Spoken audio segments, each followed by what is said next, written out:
बिस्मिल्लाहिर्रहमानिर्रहीम। Welcome back to my channel. अस्सलाम वालेकुम डियर स्टूडेंट्स। आज का जो टॉपिक है वो है राइबोसोम्स।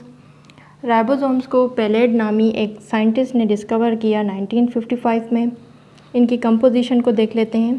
राइबोसोम्स जो हैं वो प्रोटीन्स और राइबोसोमल आरएनए से मिलकर बनते हैं। इनकी कंपोजिशन है और ये कहाँ पे बनते हैं, ये न्यूक्लियोलस के अंदर बनते हैं। न्यूक्लियोलस जो है वो न्यूक्लियस के अंदर होता है। न्यूक्लियस वाले टॉपिक में मैंने डिटेल से इनकी स्ट्रक्चर ड्रा करके टॉपिक बनाया है, वो आप देख सकते हैं जिन्होंने नहीं देखी।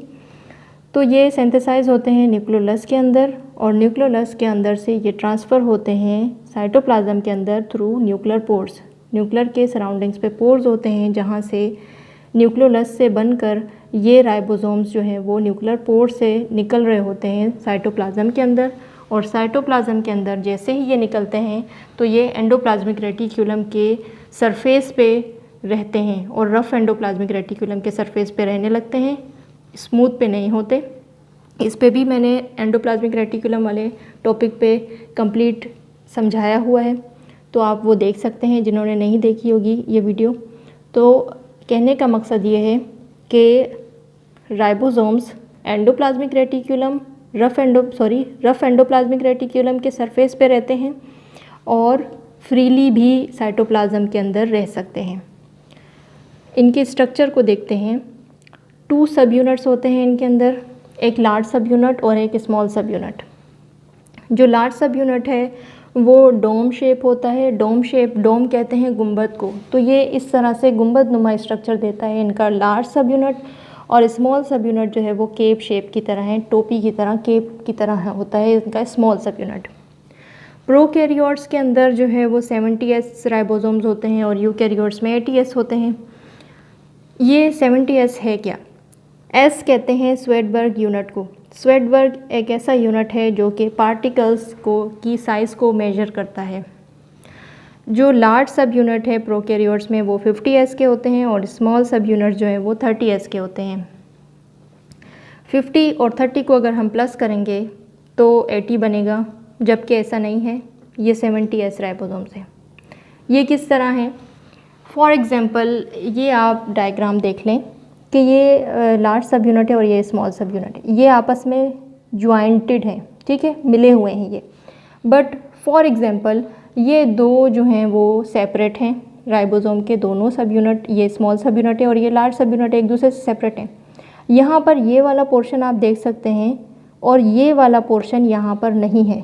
मीन्स के ये वाला पोर्शन जो स्मॉल सब यूनिट का है वो लार्ज सब यूनिट के साथ जब मिल जाता है तो इसके अंदर लार्ज सब यूनिट के अंदर मर्ज हो जाता है, जिसकी वजह से इनका साइज़ डिक्रीज़ हो जाता है।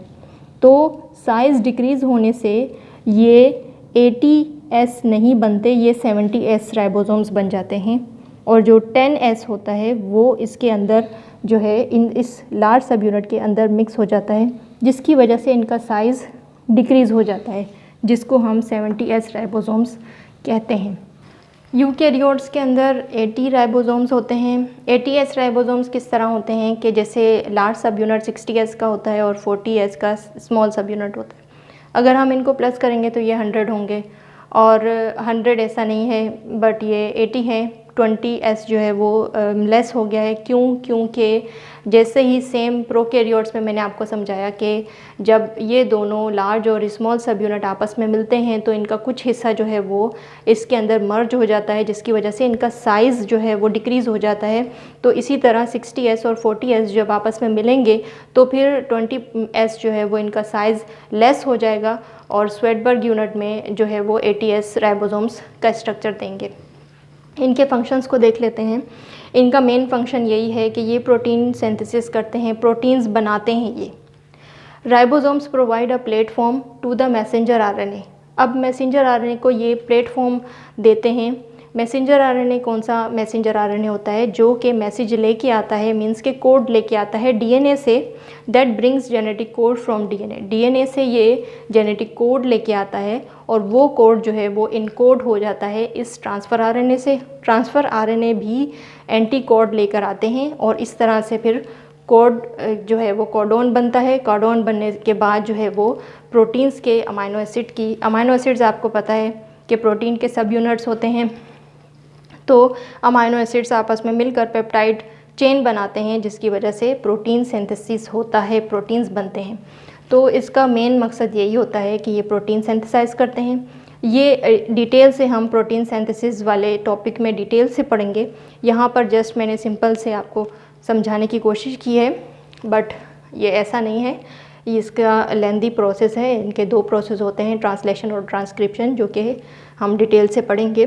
तो बताने का मेन मकसद यही है कि ये प्रोटीन सिंथेसिस के अंदर इनका बहुत बड़ा फंक्शन है। तो होप सो कि आपको ये लेक्चर समझ में आया होगा।